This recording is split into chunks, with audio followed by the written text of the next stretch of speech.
दोस्तों, इस दुनिया में सबसे ताकतवर देशों की बात करें तो सबसे पहले नाम आता है अमेरिका का। फिर चाहे टेक्नोलॉजी में, इकोनॉमी, स्पेस या फिर डिफेंस हो, हर मामले में रिकॉर्ड उसके नाम है। लेकिन एक सबसे बड़ा सवाल जो हैरान कर देता है कि इतनी हाई टेक्नोलॉजी से लैस होने के बावजूद भी अमेरिका दुबई की बुर्ज खलीफा से ऊंची बिल्डिंग क्यों नहीं बना पाया। तो आइए जानते हैं बुर्ज खलीफा से जुड़ी कुछ रोचक बातें। बुर्ज खलीफा के सक्सेस को देखकर कई देशों ने अनाउंसमेंट करी कि वो इससे भी ज्यादा ऊंची इमारत बनाएंगे। कईयों ने कोशिश भी करी, लेकिन सारे प्लान्स अभी तक फ्लॉप रहे हैं। 13 साल से ज्यादा हो गए हैं और अभी तक बुर्ज खलीफा का रिकॉर्ड कोई बीट नहीं कर पाया है। शुरू में जब बुर्ज खलीफा की प्लानिंग करी जा रही थी तो इसकी इनिशियली प्रपोज्ड हाइट 550 मीटर तक रखी गई थी। प्लानिंग के वक्त धीरे धीरे कहा गया कि नहीं, इसे और बढ़ा देते हैं, और बढ़ाते बढ़ाते इतनी ऊंची कर दी गई। रीजन था कि दुबई का जो डाउनटाउन एरिया होगा उसकी ये बिल्डिंग सेंटर अट्रैक्शन होगी। दुबई के लीडर्स चाहते थे कि दुबई एक इंटरनेशनल टूरिज्म हब बन जाए। इंटरनेशनल अटेंशन देने के लिए और इन्वेस्टमेंट लाने के लिए यहाँ पर उन्हें कुछ ऐसा करना था जिससे कि पूरी दुनिया हैरान होकर रह जाए।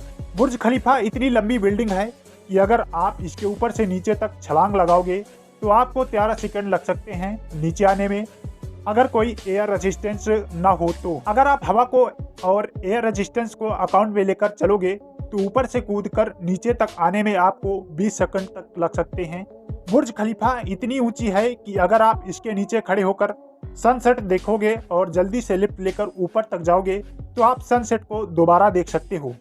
इतनी हाइट पर बहुत तेज हवाएं चलती हैं, तो उसे इंश्योर करना पड़ेगा कि हवाओं से कोई डैमेज ना हो। और बुर्ज खलीफा ने इन सारे चैलेंजेस को ओवरकम किया अपने इनोवेटिव डिजाइन के चलते।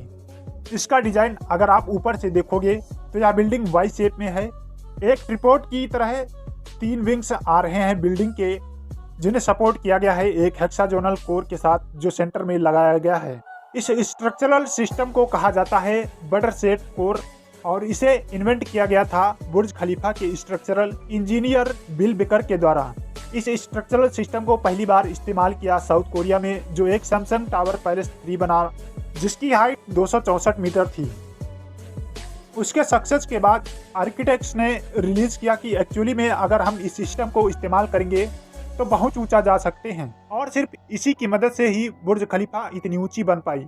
इतनी ऊंची कि इससे सेकंड टॉलेस्ट बिल्डिंग 300 मीटर छोटी थी और बुर्ज खलीफा सिर्फ दुनिया की दूसरी बिल्डिंग थी जिसमें इस बटरसेट कोर सिस्टम का इस्तेमाल किया गया। इसके अलावा बुर्ज खलीफा की जो फाउंडेशन है उसके नीचे 192 कंक्रीट और स्टील कॉलम्स लगाए गए हैं। ये कॉलम्स 50 मीटर नीचे तक जाते हैं जमीन के अंदर। लेकिन ऊपर की बिल्डिंग को बनाने के लिए कंक्रीट को ऊपर भी ट्रांसफर करना पड़ेगा, और ये करने के लिए दुनिया के लार्जेस्ट कंक्रीट पंप्स बनाए गए थे। बुर्ज खलीफा को बनाने में सबसे बड़ा चैलेंज था इस इमारत के कंस्ट्रक्शन के काम को समय पर पूरा करना। इस इमारत को बनाने के लिए इंजीनियरों को महज 6 साल का समय दिया गया। इन 6 सालों में से 3 साल तो इतनी बड़ी इमारत की डिजाइन बनाने में निकल जाने थे। अगर इसमें 3 सालों का इंतजार करते तो बाकी के 3 सालों में इमारत खड़ा करना लगभग नामुमकिन हो जाता। यही कारण है कि इसके कंस्ट्रक्शन का काम डिजाइन बनाने के पहले ही शुरू किया गया और इसके साथ साथ डिजाइन का काम भी जारी रहा। आमतौर पर बड़ी इमारतों की बुनियादें बड़े बड़े पत्थरों पर डाली जाती हैं, मगर जिस जगह बुर्ज खलीफा बना था उसके नीचे रेतीले और छोटे छोटे पत्थर ही मौजूद थे। इससे निपटने के लिए साइंस के एक मूल सिद्धांत फ्रिक्शन को इस्तेमाल किया गया। बुर्ज खलीफा की बुनियाद 192 सॉलिड स्टील पाइल्स पर खड़ी की गई जो 50 मीटर जमीन के अंदर खोदी गई। पूरे बुर्ज खलीफा का वजन इन्हीं 192 सॉलिड स्टील पाइल्स पर बराबर वितरित किया गया है। साथ ही इस ऊंची इमारत को बनाने के लिए पहली बार बेड्स स्ट्रक्चर के रूप में बनाया गया। बुर्ज खलीफा में लगने वाले कंक्रीट का कुल वजन करीब 1 लाख हाथियों के वजन के बराबर था, और इतना ज्यादा कंक्रीट ऊपर तक पहुंचने के लिए दुनिया के सबसे ऊंचे 140 फ्लोर बन चुके थे। और इसके साथ ही बुर्ज खलीफा ने दुनिया की सबसे ऊंची इमारत होने का रिकॉर्ड भी तोड़ दिया था। दोस्तों, बुर्ज खलीफा जितनी ऊंची बिल्डिंग या फिर इससे जितनी ऊंची बनाने में सबसे बड़ा रिस्क है इसके फेल होने का, क्योंकि जिस कंपनी या देश का इतना बड़ा प्रोजेक्ट अगर फेल हो जाता है तो वह दिवालिया हो जाता है। यही कारण है कि आज तक कोई बुर्ज खलीफा से ऊंची बिल्डिंग नहीं बन पाई है। उम्मीद है दोस्तों आपको ये वीडियो पसंद आई होगी। वीडियो अगर पसंद आई तो वीडियो को लाइक जरूर कर दें।